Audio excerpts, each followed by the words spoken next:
Hi guys, welcome back to my channel. I am C Diksha Joshi and आज हम बात करने वाले हैं एक न्यू टॉपिक की। तो हमारा टॉपिक ये है, कई बार ऐसा होता है कि हमें ऐसे लगता है कि हम लोग रिटेन नहीं कर पा रहे जो भी हमने पढ़ाई की है उसको। कई बार ऐसा होता है कि अगर आपने अभी कोई टॉपिक पढ़ा, आपने बुक बंद कर दी और आपको लगेगा कि यार ये तो मुझे याद ही नहीं है।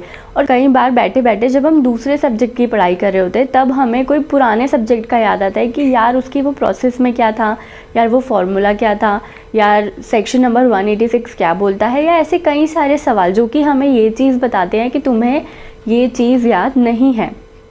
तो ये चीज़ हम सब लोगों के साथ होती है, ये चीज़ आपके साथ भी होती होगी, ये चीज़ मेरे साथ भी होती थी।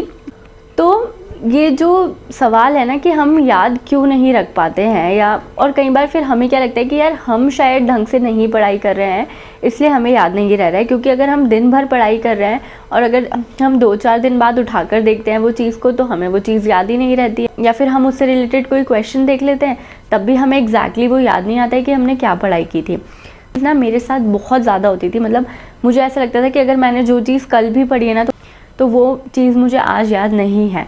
तो मैं क्या कर मतलब मुझे पहले बहुत स्ट्रेस होता था कि यार ऐसे तो मैं एग्ज़ाम में कैसे याद रख पाऊँगी, कैसे लिखूँगी, वहाँ जाके कुछ याद नहीं आया तो क्या करूँगी।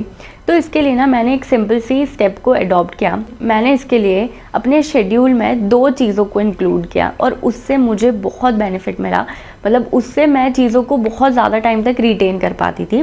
पर वो बताने के पहले मैं आप लोगों को एक छोटा सा एग्जाम्पल देती हूँ कि जब हमारे घर में कोई फ्रूट्स ऑलरेडी पड़े हैं, फॉर एन एग्जाम्पल अगर हमारे घर में एप्पल ऑलरेडी पड़े हैं और आपके पापा मम्मी और एप्पल लेके आ गए हैं, तो क्या करेंगे? अगर हमने वो जो हमारे फ्रिज में ऑलरेडी एप्पल्स पड़े हैं उसके ऊपर से हमने नए वाले एप्पल्स और डाल दिए, तो क्या होगा कि पहले हम हमेशा जो ऊपर है वही कंज्यूम कर लेंगे, दैट इज़ हम लोग नए वाले एप्पल्स को कंज्यूम कर लेंगे। और जब हम नए वाले एप्पल्स को कंज्यूम करेंगे तो पुराने वाले जो है वो तो और पुराने हो जाएंगे जब तक नए ख़त्म होंगे। समझ आ रही है आपको ये चीज़? तो पुराने वाले और पुराने हो जाएंगे, फिर वो हो सकता है कि ख़राब भी हो जाए। तो हमारी जो मम्मी लोग हैं ना, वो लोग एक ट्रिक यूज़ करती है। वो क्या करती है, जब भी कोई वेजिटेबल्स है, जब भी कोई फ्रूट्स ला रहे हैं तो वो लोग ना पुराने वालों को ऊपर कर देती है ताकि पहले हम ये चीज़ यूज़ कर लें, और नए वालों को नीचे कर देती है। अभी आप सोच रहे होंगे कि इसका हमारी पढ़ाई से क्या लेना देना है। तो इस एग्जाम्पल से हम ये चीज़ समझ सकते हैं कि जो भी हमारी इन्फॉर्मेशन हम हमारे ब्रेन में डाल रहे हैं, जैसे कि मैंने जो कल चीज़ पढ़ी और जो मैं आज पढ़ रही हूँ, तो आज वाली इन्फॉर्मेशन ऊपर रहेगी, कल वाली नीचे चली गई। अब मुझे क्या करना है, कल वाली को ऊपर लेके आना है ताकि वो चीज़ मैं भूल ना जाऊँ। यहाँ पे ख़राब होना मतलब कि भूलना। तो आपको क्या करना है कि जो आपने कल चीज़ पढ़ी है या जो पहले पुरानी चीज़ पढ़ी है उसको आपको ऊपर लेके आना है। और ऊपर लाने के लिए अभी एप्पल्स तो है नहीं कि उठा के मैं ऊपर ले आई, ऐसा तो नहीं होगा। तो उन जो मेरी पुरानी पढ़ाई है उसको मुझे ऊपर लेके आना पड़ेगा। तो ऊपर लेके आना पड़ेगा तभी तो मैं उसे यूज़ कर पाऊँगी ना, वरना फिर नीचे रह जाएगा तो वो और पुराना होता जाएगा क्योंकि इन्फॉर्मेशन तो मैं रोज़ डाल रही हूँ। तो इसलिए मुझे जो पुरानी चीज़ें हैं उनको क्या करना पड़ेगा, ऊपर लेके आना पड़ेगा। तो मैंने जो अपने शेड्यूल में ना 2 चीज़ें इंक्लूड की। सबसे पहली चीज़ मैंने इंक्लूड किया कि मैं जो भी मैंने आज दिन भर पढ़ा है, तो मुझे रात को सोने के पहले भले आधा घंटा लगे, 1 घंटा लगे, एक बहुत ही क्विक रिवीजन लेना है।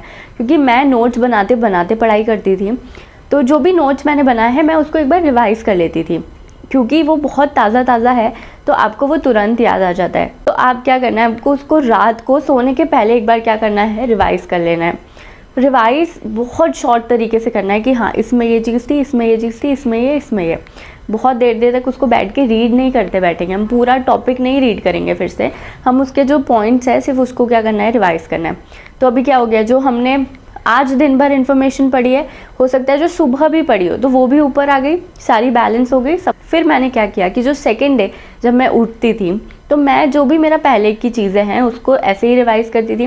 तो ये रोज़ चलने लगा, सुबह शाम मैं इन चीज़ों को रिकॉल करने लगी। जब चीज़ें मैंने इतनी बार रिकॉल कर ली कि वो मुझे ऑटोमेटिकली याद हो गई। मुझे एक टाइम पे जाके मुझे ऐसा हो गया था कि मुझे सारी चीज़ें याद थी कि इस पेज पे क्या लिखा है। हम नोट्स में हमेशा इंपॉर्टेंट पॉइंट्स को इंक्लूड करते हैं, राइट?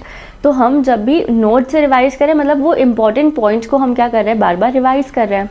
तो आपको ऐसा करना है। अभी आपको लगेगा कि जो और पहले पढ़ा था उसको कैसे रिवाइज़ करें, ये तो चलो हमने एक दिन पहले की बात कर ली। तो आप क्या करो कि एक वीकली रिवीजन आप प्लान करो, उसके अंदर आप 2 घंटे दो। और आपको, क्योंकि आप रोज़ का रोज़ रिवाइज कर रहे हो, तो आपको रिवीजन करने में बहुत ज़्यादा टाइम नहीं लगेगा। और वीक में एक दिन आप पूरे जो वीक में पढ़ा है ना, उसको आप ऐसे ही रिकॉल कर लो, क्योंकि आप रोज़ रिवाइज कर रहे हो तो आपको सारी चीज़ें पता ही है। तो आपको एक बस थोड़ा सा टाइम लगेगा और आपकी सारी चीज़ें जो है वो अच्छे से रिवाइज हो जाएगी। ऐसे ये 2 स्टेप्स को ऐड करके आप आपकी जो रिटेंशन पावर है उसको आप बढ़ा सकते हो, ताकि आपको जो चीज़ें हैं वो याद रहे। अभी आपके एग्ज़ाम में 3 महीने, और पता है मेन चीज़ क्या होती है कि जब हमें याद नहीं आ रहा होता है ना, हमें पता है कि यार ये चीज़ मुझे याद नहीं आ रही है, तो अभी जो हम पढ़ रहे हैं ना उसमें भी हमारा मन नहीं लगता है। इस तरीके से आपके शेड्यूल में आप ये 2 स्टेप्स को ऐड करो। And do let me know in the comment section आप क्या मेथड यूज़ करते हो चीज़ों को रिटेन करने के लिए, क्योंकि अगर आप कमेंट सेक्शन में बताओगे तो हो सकता है कि किसी और बच्चे को भी उससे हेल्प मिल जाए। तो do let me know. So I hope you find this video helpful and I am extremely sorry मैं कल वीडियो पोस्ट नहीं कर पाई क्योंकि I was not feeling well, और अभी भी मेरी थोड़ी आवाज़ वगैरह ख़राब भी आज। I hope you like this video. If you like this video, please like, share and comment and subscribe my channel if you have not yet subscribed. Bye bye, take care.